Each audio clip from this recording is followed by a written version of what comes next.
তো আপনার সীমানা আলাদা করে দিলেন, আমার জন্য কি করলেন? তুমি তোমার বাঘ পাও সেটা আমি পরে বুঝিয়ে দেবো।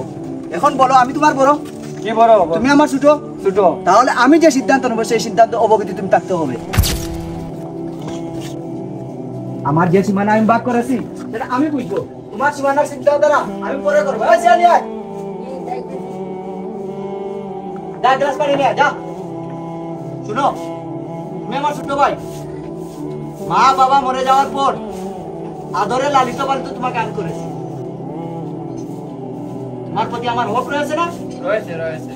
তাহলে এখন জায়গা সংক্রান্ত বিষয় তুমি কেন না করেছো? তুমি তো তোমার জায়গা আলাদা করে নিয়েছো। তুমি কি তর্ক করবে আমার সাথে? না, তুমি তো বড় ভাই, তোমার সাথে তর্ক কিভাবে করো? তাহলে আমি যে সিদ্ধান্ত নেবো তুমি সেই সিদ্ধান্ত অটল নাই কেন? তুমি তো তোমার জায়গা আলাদা করে নিয়েছো, তুমি তো আলাদা হয়ে গেছো। গ্লাস দিয়ে দে। তুমি দেখো আসনা তোমাকে বড় ভাই হিসাবে আমার করছে।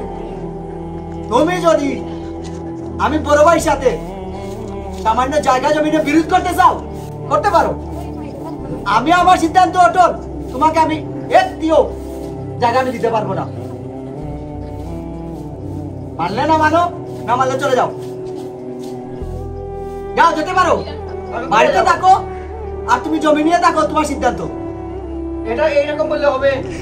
তাহলে তোমাকে কি বলবো? তুমি আমার জায়গা তুমি সারা নিয়ে নিবে, এরকম হবে? আমি তোমার সম্পূর্ণ জায়গা জমি আমার নামে নিয়ে নি, এটা তুমি পরে পাবে। এখন তুমি জায়গা নিয়ে তুমি উত্তর করো, এখন চলে যাও। আলাদা করে দিয়েছো তুমি। আমি বড়, আমার সিদ্ধান্ত যেটা, আমি যেটা বলবো এই বাড়িতে আমার কথা চলবে। তুমি তোমার জায়গা তুমি নিয়ে থাকো, আমি চলে যাচ্ছি। যাও, আমার জায়গা যখন দেবো তখন এসে ফিরবে। আমার লাগবে না।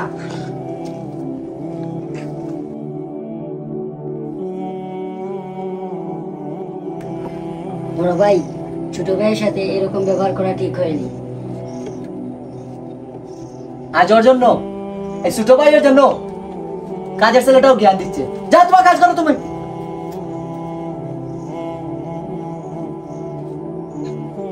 কাজটা কি আমার করা সঠিক হয়েছে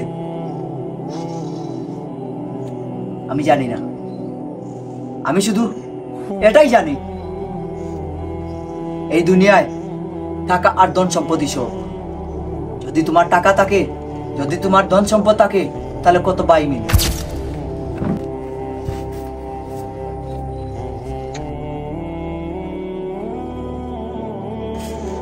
ভাই দাঁড়ান। জি ভাই বলেন। ভাই শুনলাম আপনার বড় ভাই আপনাকে জায়গা সম্পত্তি থেকে বঞ্চিত রেখেছে। ভাই, আমার পারিবারিক দ্বন্দ্ব আমি চাই না কেউ জানুক, আর আমার আল্লাহ আছেন, তিনি উত্তম ফয়সালাকারী। তবুও ভাই, ভাই হয়ে ভাইয়ের সাথে এই অবিচার করাই মোটেই ঠিক হয় না। জি ভাই, আমার জন্য দোয়া করবেন, আল্লাহ যেন আমাকে ধৈর্য ধরা তৌফিক দান করুন। ইনশাআল্লাহ ভাই, দোয়া রইল। জি ভাই, আসসালামু আলাইকুম। হায় আল্লাহ, লোকেরা আমাদের এই পারিবারিক বিষয়টা জেনে গেল নাকি?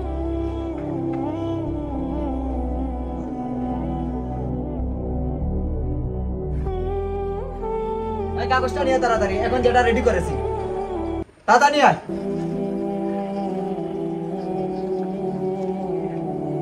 কোথায়? দরজাগুলো লাগিয়ে তুই বাসায় থাক। আজই আমি কাগজপত্র ফাইল নিয়ে জায়গাগুলা আমার নাম করে নেব। ও যেন জায়গার বিন্দু মাত্র অংশ না পায়।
ভাই, আপনার কি হয়েছে? বড় ভাই,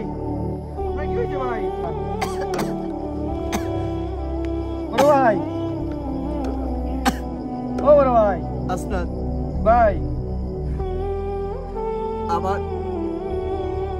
আমারও তো আয়ু কাছেই যাচ্ছে ভাই। না ভাই কিছু হবে না ভাই আপনার। আমি আর সুস্থ হওয়ার যোগ্য নাই। সুস্থ আসলাম আমি সুস্থ কোনো সময় আসলাম না। আমি সারা জীবন ধন সম্পদ জায়গা জমি লইয়া খুব খুব অসুস্থ মন লইয়া আসলাম, কিন্তু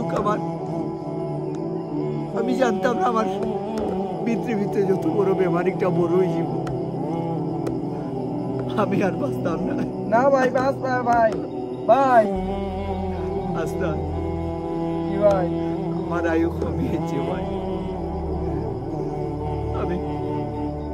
আমি ভুলে গেছিলাম ধন সম্পদের লোভে 100 ঘন্টা নাই ভরসা। ভাই